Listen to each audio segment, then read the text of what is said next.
अस्सलाम वालेकुम, this is professor Abdul समी from degree college Ustad Mohammad. Botany plant ecology BS 6 semester का एक टॉपिक है, that is physiology and ecology of potassium. इसका दूसरा नाम importance of potassium for the plants भी कह सकते हैं। ये अपनी उस सीरीज़ का तीसरा हिस्सा है, तीसरा लेक्चर है, ठीक है। वो जो है मेन जो टॉपिक है उसका नाम है इम्पोर्टेंस या physiology and ecology of NSPK, ठीक है। तो उसके अंदर ये आता है। तो ये फोटोसिंथेसिस के अंदर पोटाशियम का बड़ा रोल होता है कि क्या करता है जी, फोटोसिंथेसिस के लिए स्टोमेटा का खुलना और टाइम पे बंद होना बड़ा लाजमी होता है। तो ये कौन प्रमोट करवा रहा होता है जी, पोटाशियम। और इसी तरीके से ये क्या करता है जी, regulates the uptake of carbon dioxide.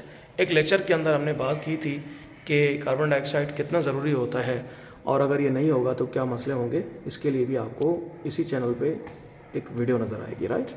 सो ये कौन काम करवा रहा होता है फोटोसिंथेसिस के दौरान जो है वो स्टोमेटा का टाइम पे खुलना टाइम पे बंद होना किसके हाथ में होता है जी, this is the function of potassium. अगली बात है, ये क्या करता है, एंजाइम्स जो होते हैं हमारी बॉडी के अंदर, होपफुली आपको पता होंगे कि एंजाइम्स क्या होते हैं।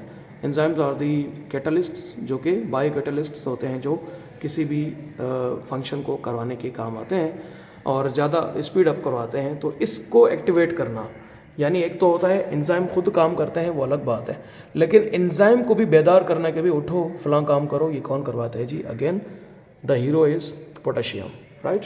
तो triggers the activation of enzyme and is essential for ATP synthesis या एनर्जी प्रोडक्शन। ना सिर्फ ये एंजाइम को उठाता है बल्कि ये इसेंशियल है एनर्जी प्रोडक्शन के लिए भी, ATP सिंथेसिस के लिए भी। इसका रोल होता है जी वाटर रेगुलेशन के अंदर, यानी पानी कितना आना चाहिए, कब आना चाहिए, किस जगह से कितना आना चाहिए, मिसाल के तौर पे किसके हाथ में होता है, ये भी पोटाशियम के हाथ में।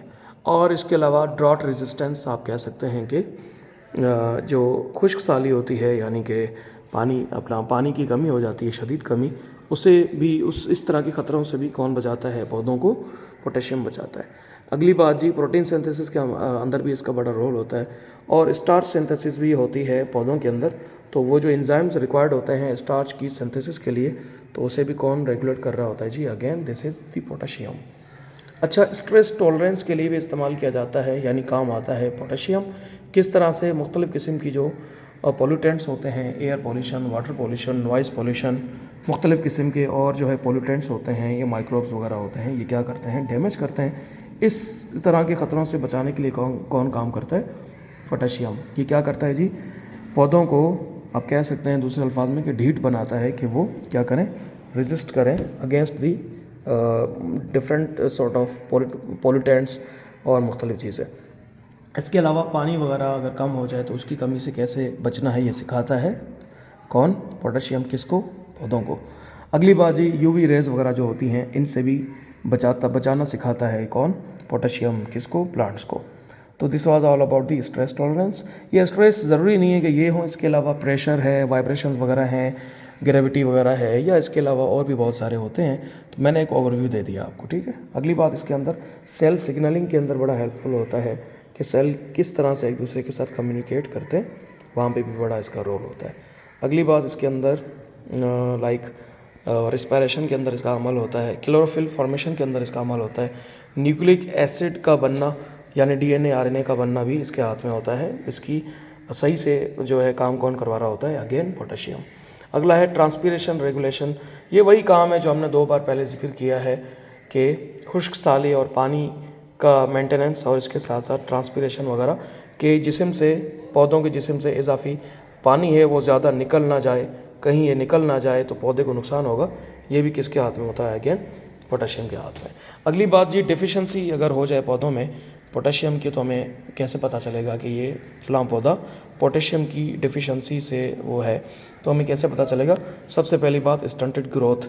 अब ये वो पॉइंट है जो चारों चीज़ों के अंदर आता है, NSPK, nitrogen, sulphur, potassium phosphorus और पोटाशियम, चारों के अंदर ये चीज़ें आ जाती हैं। तो ये तो नॉर्मल सी चीज़ है, स्टंटेड ग्रोथ रुक जाएगी। इसके अलावा जो है ना डिसकलरेशन हो जाएगी। There is a good word for you, discolouration.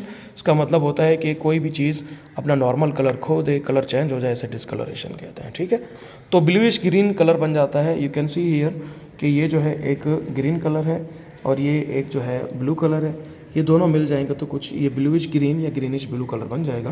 तो ये क्या है जी, किसकी वजह से हो रहा है? अगेन पोटेशियम की वजह से हो रहा है। ठीक है, इसके अलावा लीफ जो होता है, लीफ की जो टिप्स होती हैं वो डाउनवर्ड्स हो जाती हैं। हमें पता चल जाता है कि जो पत्ते होते हैं उनका जो नॉर्मल जो टिप होती है, ये वाली जो टिप होती है नॉर्मल, ये नॉर्मल लीफ की टिप है।